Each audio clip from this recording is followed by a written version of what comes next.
اسمعوا صوت السماء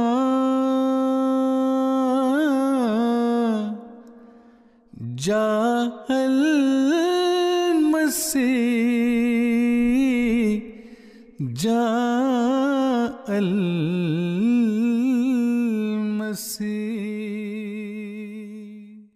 Menjadi seorang pengikut imam zaman merupakan satu karunia ilahi.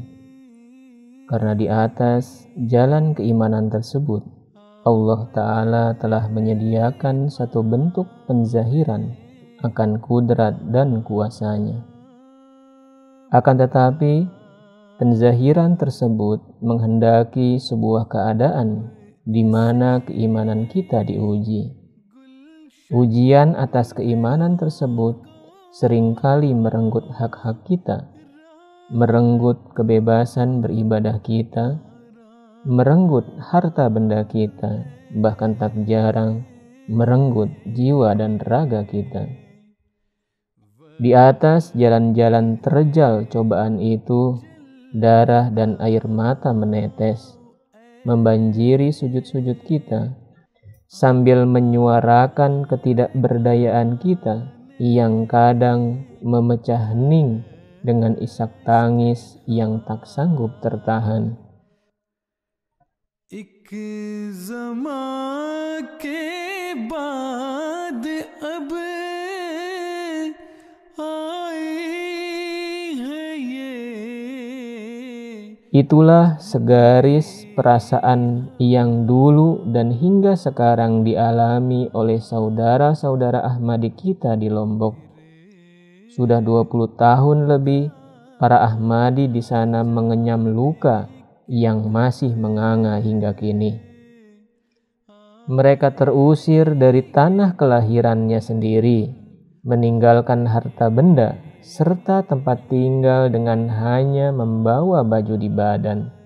Mereka diburu layaknya pendosa dan pendusta yang kesalahannya hanya dapat ditebus dengan kematiannya. Tapi perasaan itu ketika penyerangan itu bisa terkalahkan dengan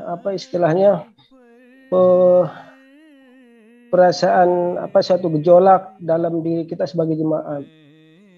Itu semua kalah dia. Karena kita bangga, kecintaan kepada jemaat itu kita merasa kita bangga menjadi seorang jemaat. Itu tidak ada rasa takut, kehilangan harta, malah itu tidak pernah kita terpikirkan.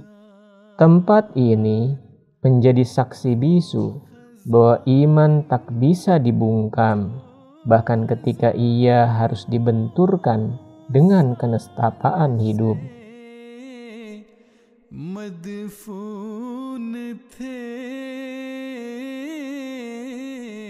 Para Ahmadi memulai kehidupan mereka dari nol, bukan, tepatnya dari -3. Tidak, mungkin -5, mungkin juga -10.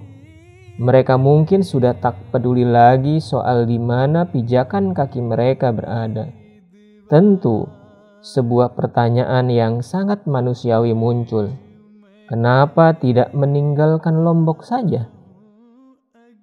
Semua bersiap meninggalkan Lombok, difasilitasi dengan menyediakan sarana transportasi berupa puluhan bahkan belasan bis waktu itu.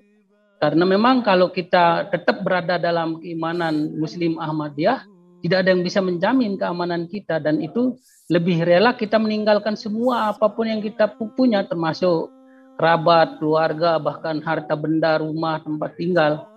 Dan ketika sudah mulai ada pergerakan ya untuk mau meninggalkan Lombok, tiba-tiba melalui Bapak Amir Nasional, pimpinan kita mendapatkan himbauan dari Hajat Khalifah bahwa seluruh anggota jemaat di Lombok jangan meninggalkan Pulau Lombok. Seketika saat yang sudah begitu yakin akan mempertahankan keimanan dan harus meninggalkan Lombok, tetapi demi menegakkan perintah dan suara khalifah, apapun yang terjadi mereka balik. Ada yang di tengah perjalanan di kapal laut, ada yang di atas bis, ya, ada yang sudah keluar dari Lombok sampai ke Pulau Bali dan Pulau Jawa mendengar seruan ini, semua serentak balik dan bersiap menghadapi tekanan dan ancaman yang ya tadi tidak ada jaminan keamanan itu, tetapi demi melaksanakan instruksi khalifah, mereka bersiap menghadapi semua ujian dan tantangan-tantangan yang menghadang di depan mata itu. Wajah asrama Transito telah banyak berubah. Sejak tahun 2015, tempat tersebut telah disulap menjadi lokasi jalsah salanah wilayah Bali dan Nusa Tenggara. Banyak tamu-tamu Hazrat Masih Maud alaihissalam datang ke sana. Tentu, terdapat cita rasa yang berbeda mengikuti jalsa di sebuah tempat di mana penentangan terhadap jemaat demikian hebatnya yang sulit menemukannya di tempat lain di negeri ini.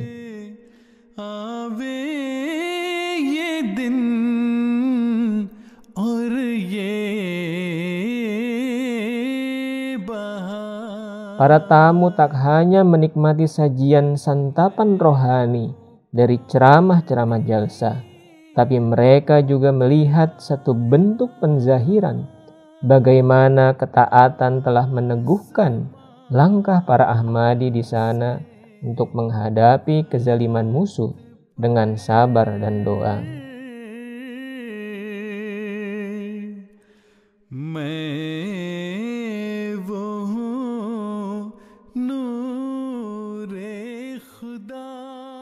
Bangunan ini merupakan satu dari sekian banyak hadiah-hadiah yang diperoleh para Ahmadi di Lombok.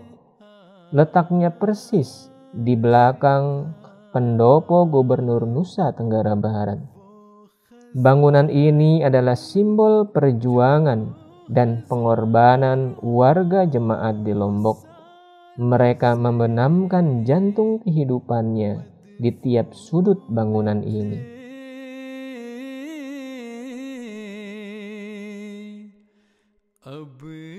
Tapi begitu spirit untuk kita membangun pusat kegiatan kita di Kota Mataram ini sebagai simbol kembalinya lagi kejayaan dan kemenangan jemaat di Lombok ini, sebagaimana saya mengisahkan di dalam banyak nasihat itu, bahwa ketika Rasulullah SAW pun meninggalkan tanah kelahiran tercintanya Mekah, berhijrah ke Madinah, pertama kali yang dipikirkan adalah bagaimana tempat sholat. Lalu Nabi Muhammad tidak memikirkan rumah-rumah tempat tinggal, tetapi berusaha membangun masjid, ya. Dan itu yang ada kita tahu di Masjid Nabawi. Lalu ini membakar semangat mereka yang tadi saya kasih contoh, ada seorang pemulung lah anggota kita ini bertahun-tahun mengumpulkan uang. Begitu mendengar cerita ini lalu kita rencana mau membangun, ya sedikit demi sedikit uang yang dia kumpulkan dengan membeli emas itu semua dia buka, semua dia keluarkan, lalu dia jual, lalu datang kepada kita pengurus untuk saya menjadi orang yang terdepan untuk ingin bagaimana jemaat ini cepat punya tempat pusat kegiatan atau masjid untuk menggantikan banyak masjid-masjid kita yang sebelumnya ini di Lombok itu di beberapa tempat itu sudah dihancurkan. Jadi gairah untuk memiliki itu menghilangkan seluruh harapan mereka yang tadinya ingin punya rumah sebenarnya.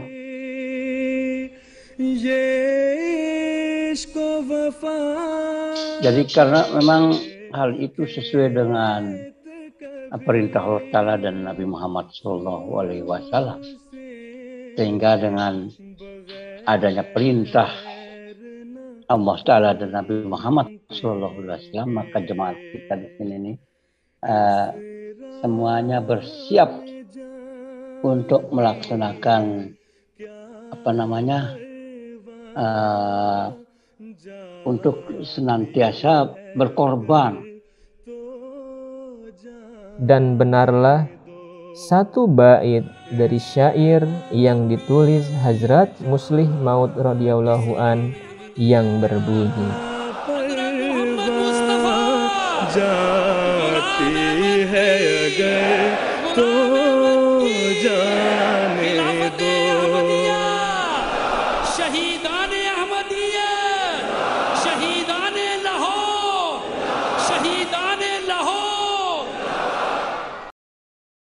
bangga menjadi anggota jemaah dan sudah menerima berkat khilafat ini. Seperti itu.